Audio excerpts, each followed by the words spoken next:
What's up, guys? It's Graham here, and we got a major problem. The middle class is Okay, in all seriousness, it was just reported that the personal savings rate has fallen to a low of 4%, which is the smallest amount since before the 2008 financial crisis. At the same time, 27% of Americans now have zero emergency savings, the highest amount ever recorded, and more than half the country is living paycheck to paycheck, including those making over $100,000 a year. That's why we really got to talk about exactly why the middle class is about to get screwed in 2026, how people are quietly falling behind, even though it appears that you're doing everything correctly on paper, and then most importantly, what you could do about this starting today to make sure you don't fall into the same traps as everyone else. Because once you realize what's happening, it's already too late. Although before we start, if you appreciate videos like this where we just cover the facts, it would mean the world to me if you destroyed the like button and subscribed if you haven't done that already.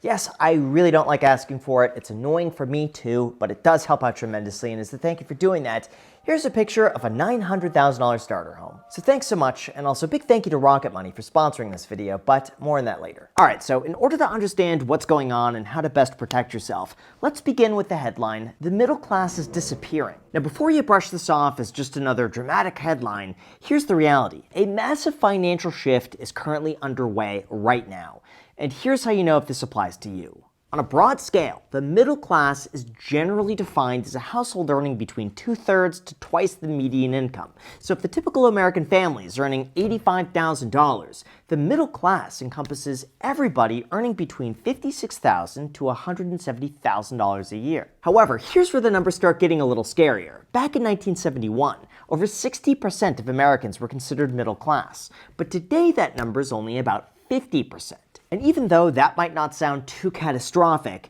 here's what's concerning. As it turns out, higher income households are increasing, while at the same time, the total income of the middle class is decreasing. Or basically, you now have fewer people in the middle, the top is doing better than ever, and everyone else is fighting for a smaller piece of the pie. To make matters worse, a recent analysis found that the median income in 2024 is basically the same as it was in 2019, which means for years, people haven't actually moved forward. They're basically just treading water, boosted up by stimulus, which is now completely used up. Of course, in terms of why this is happening, it's really just because wealthy people have the disposable income to invest, and as asset prices rise, they capture most of those gains, which is why the richest 1% make twice as much as the rest of the world. So in terms of what's happening today and why everything is suddenly getting a lot more expensive, there are three factors all hitting at the exact same time in 2026, and together they're creating the perfect storm. To start, we have the most obvious one that all of us have begun to notice, and that would be first,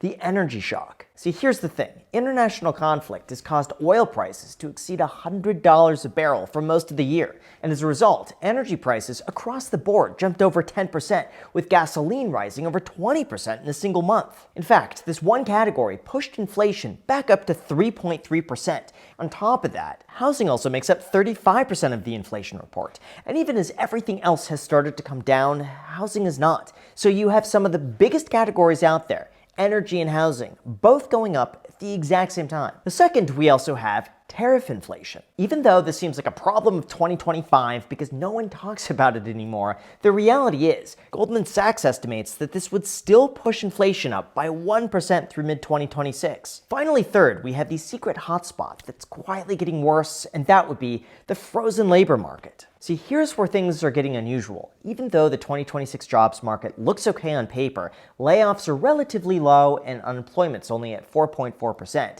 Beneath the surface, things are starting to crack. Like in February alone, the economy actually lost about 92,000 jobs, one of the weakest prints in years. On top of that, fewer people are quitting their jobs, but not because things are great, it's because they're afraid they wouldn't be able to find anything else. All of this creates a very weird circumstance where companies aren't firing people, but they're not hiring either.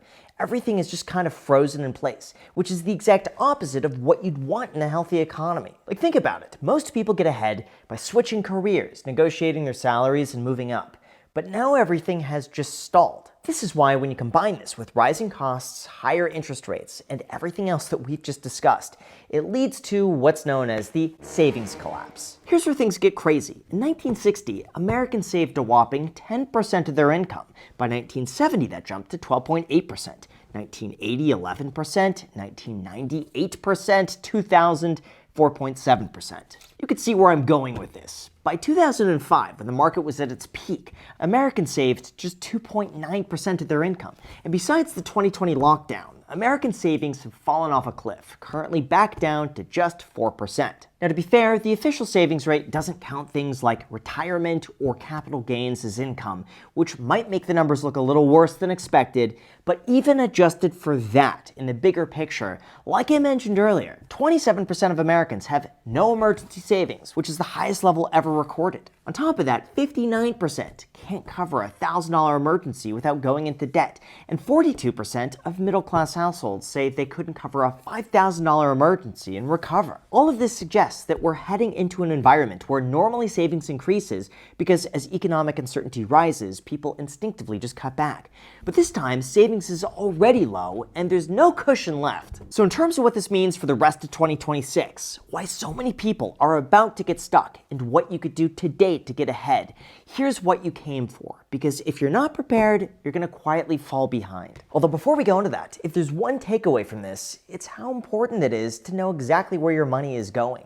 Like, it's not just the big expenses that keep you stuck. A lot of the time, it's everything in between that you just don't recognize. For example, the average American is quietly spending $18,000 a year on non-essential expenses. And with maybe 10 minutes of work, you could identify your biggest money wasters with our sponsor, Rocket Money. For those unaware, Rocket Money is a personal finance app that helps you cancel unwanted subscriptions, track expenses across accounts, and build a budget that actually helps save you money, all in one place. Plus, what makes them really unique is that they don't just show you the numbers, they make it incredibly easy to take action. Like, to give you an idea of how great this works, when I connect to my accounts, it automatically shows me all of my recurring charges. And if I want to cancel them, instead of me trying to find login information and track them all down, I could do it from within the app with just a couple taps. And if you want to potentially save even more, Rocket Money could help negotiate bills on your behalf, like cable to phone to internet and more, potentially saving you even more money. This is why Rocket Money has helped save its customers up to $740 a year when you use all of the app's premium features.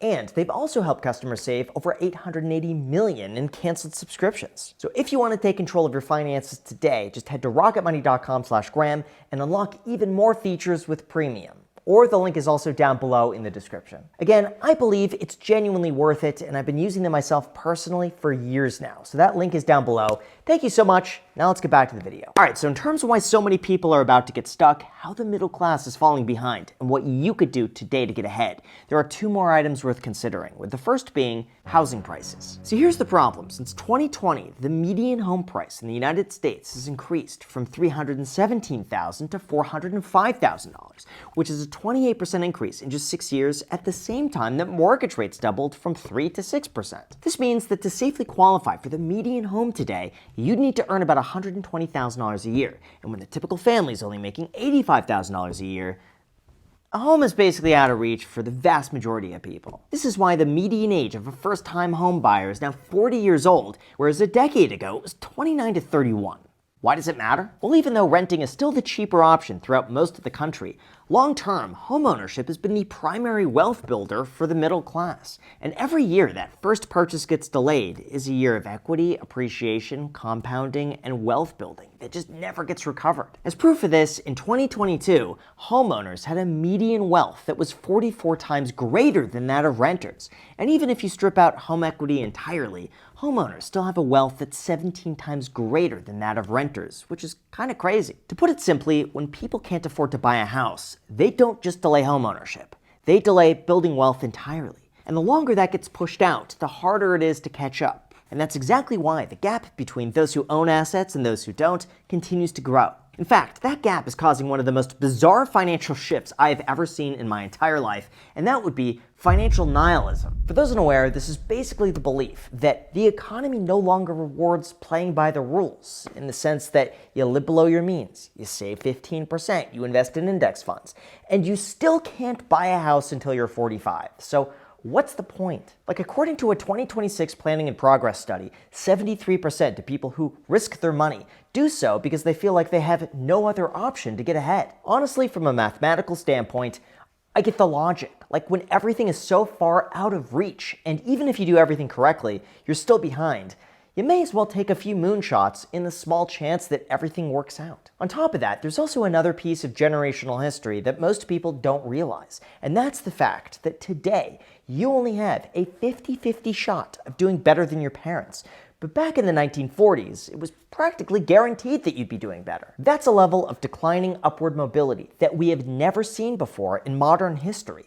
And when that becomes the baseline, it's no surprise that people are taking bigger risks to get ahead, even if it means a higher likelihood of actually falling behind. However, I will say that not everyone agrees, and depending on how you look at it, the middle class disappearing could actually be a good thing. Like, according to the Brookings Institute, the middle class isn't disappearing, it's just increasing. As they say, the bottom 1/5 has 25% more income in 2007 than they did in 1979, once you account for government transfers, the value of health insurance, and the decline in household size. A separate study also found that yes, the middle class is disappearing, but only because they're making more money and moving into higher income groups. Even though this sounds hard to believe, objectively, there's a lot of truth to this. Like from 1971 through 2021, the middle class shrunk as a disproportionate amount became upper class. Now sure, lower incomes did also increase, but not as much as those who wound up making more money. In addition to that, even though the United States has the smallest middle class of similar nations, we also have the largest affluent class and poverty class, suggesting that it's really a barbell, where we have a lot of poor people, a lot of rich people, and very few in between. That's why I think it's not so much of an income gap here, but rather an investment gap, because those who invest end up making significantly more than those who don't. On top of that, investors also have the willingness to take more risk for potentially higher returns, because they have the reserves needed to hold through any short-term fluctuations, whereas someone living paycheck to paycheck can't afford to take any of those risks and is therefore almost always left out. That's why, given all of this, in terms of what you could do today, here's what I think. 1, you gotta face the savings rate. Right now, the national savings rate is only about 4% when it's recommended that you're able to save between 15 to 20%. This is why it is crucial to be able to look through your expenses, cut back anything you don't need, and start with the most expensive items first, like housing and transportation. Number 2, you should build the $1,000 emergency fund. I know this might seem insufficient, but 59% of people can't cover this right now. And without it, every single expense goes on a 22% credit card, which just makes everything worse. So no matter what, just get yourself your first $1,000. Now 3, if you have any credit card debt, that is your investment. If you're paying 20% or more in interest, nothing even comes close. Paying it off is a guaranteed return. So instead of timing the market or trying to invest elsewhere, just pay off any high interest rate debt. Number 4, adjust your home ownership timeline, but don't abandon it. Even though the median buyer is now 40 years old, that doesn't mean that you should give up entirely, but it does mean that you should plan differently. I'd say you should use the extra time to increase your income, reduce debt, invest consistently, and then save money over time. Or just consider if renting in the short term is just the cheaper option. And number 5, stop confusing desperation with strategy. When everything feels stacked against you, it's easy to want to throw money at moonshots thinking they might pan out. But that's not a strategy. I mean, the markets are designed to be able to profit from this. When it comes to this, the boring strategy of just saving a little extra money, dollar cost averaging, and investing consistently is not going to make you rich overnight, but it does work. And for most people, that consistency is actually what winds up closing the gap. All of that is to say that the middle class is not disappearing because people suddenly forgot how to manage their money. It's disappearing because the places that have historically built wealth, like income growth, housing, and cost of living, have moved in the opposite direction for many, many years, and people have not been able to adapt. To me, the real problem here is that people slowly get squeezed and they don't really realize it's even happening. Like, you make a little more money, but everything costs more. You save a little bit of money, but everything just gets more expensive. And you feel like you're making progress, but in reality, you're not. This is why it is so crucial to understand what's changing and to lower your expenses, live below your means, invest consistently, dollar cost average. The boring basics end up working long term with a higher likelihood of success than just making moonshots. The good news is that all of this is still well within your control and you don't have to take massive risks. You just need to understand what's going on and what's most effective in 2026. And that would be, above all else, hit the like button and subscribe if you haven't done that already. Oh, and by the way, if you want early access to videos like this, along with extra content every single week that I don't post publicly, feel free to join as a channel member. And when you do that, by the way, and you leave a comment, it comes up as a notification on my phone. So I respond to all the member comments. So if that sounds good to you, feel free to join. Thank you so much, and until next time.